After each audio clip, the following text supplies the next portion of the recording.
मैंने दुनिया के जितने देश देखे, मैंने किसी देश में मातृभाषा की उतनी बुरी गत नहीं देखी जितनी अपने देश में देखी है। मेरे कुछ परिचित डॉक्टर बनने के लिए रशिया गए पढ़ने के लिए, यूक्रेन गए पढ़ने के लिए।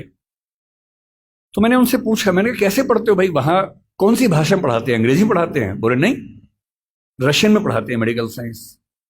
यूक्रेन में यूक्रेन की भाषा में पढ़ाते हैं रशियन, मतलब मेडिकल साइंस। लगभग हर देश में वैसा हाल है। तो मैंने उनसे पूछा कि फिर आप कैसे पढ़ते हैं, आपको तो भाषा नहीं आती है? तो बोले नहीं, वहां का निश्चित सा नियम है कि पहले साल में हमें वो भाषा सीखनी होती है, फिर अगले 4 साल में उस भाषा में मेडिकल साइंस सीखना होता है। तो मैंने कहा इससे अच्छा वो अंग्रेजी में सिखा दें, आपको अंग्रेजी आती है। बोले नहीं, वहां तो ऐसी बात करने से भी नाराज हो जाते हैं।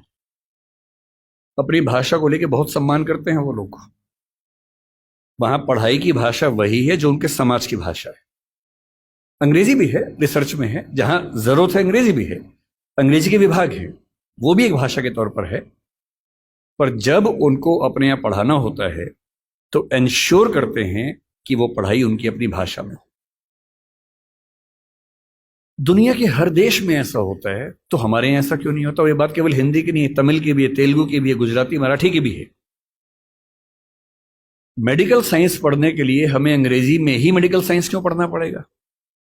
इंजीनियरिंग पढ़ने के लिए हमें अंग्रेजी में ही क्यों पढ़ना पड़ेगा?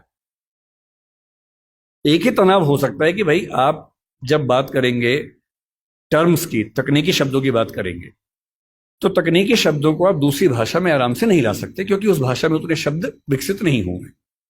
कोई बात नहीं, आप बीमारियों के नाम, लेबोरेटरी के टेस्ट के नाम वैसे के वैसे अंग्रेजी में स्वीकार कर लीजिए।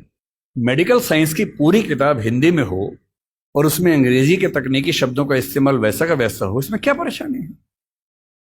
और जब भाषा हम सीखते हैं, आपको आश्चर्य होगा, दुनिया में स्थापित सिद्धांत है, यूनेस्को पीछे पड़ा हुआ है इस चीज के लिए। दुनिया में स्थापित सिद्धांत है कि कोई भी बच्चा दुनिया का जितनी आसानी से अपनी भाषा में सीख सकता है, दूसरी भाषा में सीख ही नहीं सकता। इसमें एक्सपेरिमेंट्स हुए बहुत सारे। जो लेटेस्ट एक्सपेरिमेंट्स हैं उनमें से एक आप सर्च कीजिएगा, इथियोपिया में 1994 में एक एक्सपेरिमेंट हुआ।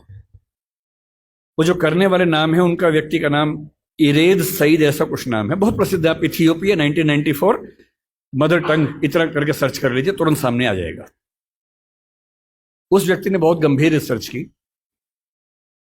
वो रिसर्च आज की दुनिया में एजुकेशन साइंस की सबसे प्रामाणिक रिसर्च मानी जाती है, और वो साबित करती है कि बच्चों की अटेंडेंस बढ़ने से लेकर, बच्चों की समझदारी बढ़ने से लेकर, बच्चों की जिज्ञासा बढ़ने से, बच्चों की पढ़ाई में रुचि बढ़ने से लेकर, और बच्चों की अपने परिवार, अपने समाज, अपनी संस्कृति के साथ लगाव बढ़ने के स्तर तक, हर मामले में मातृभाषा में पढ़ाई करने से बेहतर स्थितियां बनी।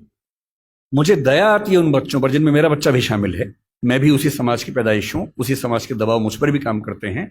और ये रिसर्च मैंने संयोग से अपने बच्चे के प्राथमिक शिक्षा के बाद पढ़ी, पहले पढ़ी होती तब भी मैं क्या करता, दिल्ली में आपको एक भी अच्छा स्कूल मिलेगा ही नहीं जो मातृभाषा में पढ़ाता हो।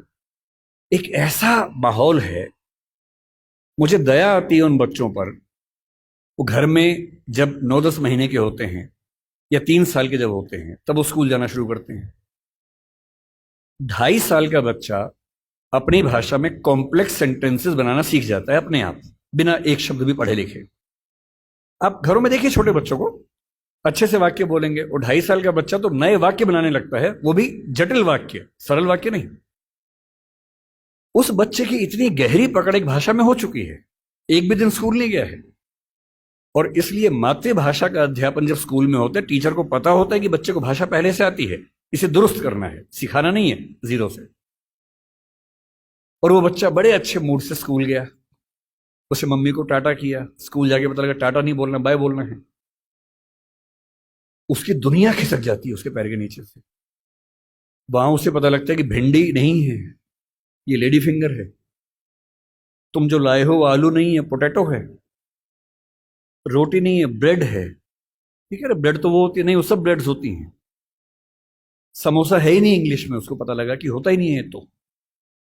और वो बेचारा एक अजीब सी कश्मकश में है। उसे अपनी भाषा में सीखना था कि जीरो क्या होता है, संख्या क्या होती है, एक क्या होता है। उसे अपनी भाषा में सीखना था कि सरकार क्या होती है, दुनिया क्या होती है, चलती कैसे है। उसे सीखना पड़ रहा है कि पहले यह समझो कि दुनिया नहीं वर्ल्ड होता है। अब उसकी आधी से ज्यादा ऊर्जा वर्ल्ड पे अटकी हुई है और बाकी बची खुची ऊर्जा से वो समझ रहे कि वर्ल्ड होता क्या है। उसकी आधी ऊर्जा लग गई नंबर, शब्द याद करने में, ना कि यह समझने में कि संख्या क्या होती है, नंबर क्या होता है।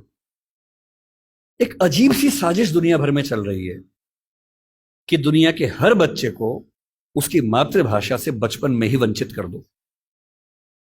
उसे एक ऐसी भाषा में सिखाओ जहां उसके लिए वो भाषा सीखना अपने आप में चैलेंज हो। और इसलिए आप देखेंगे कि अगर ज्ञान की दुनिया में दुनिया भर की भाषाओं के आम आदमी शिरकत नहीं कर पा रहे हैं, गलती से भी ये मत सोचिएगा कि दिमाग वाले लोग बहुत कम होते हैं और वही आगे बढ़ते हैं। दिमाग वाले अधिकांश लोगों को बचपन में ही खत्म कर देने की साजिश दुनिया भर में चल रही है। और जो अपनी भाषा में पढ़ ही नहीं पाएगा वो कैसे आगे बढ़ेगा, कैसे सीखेगा।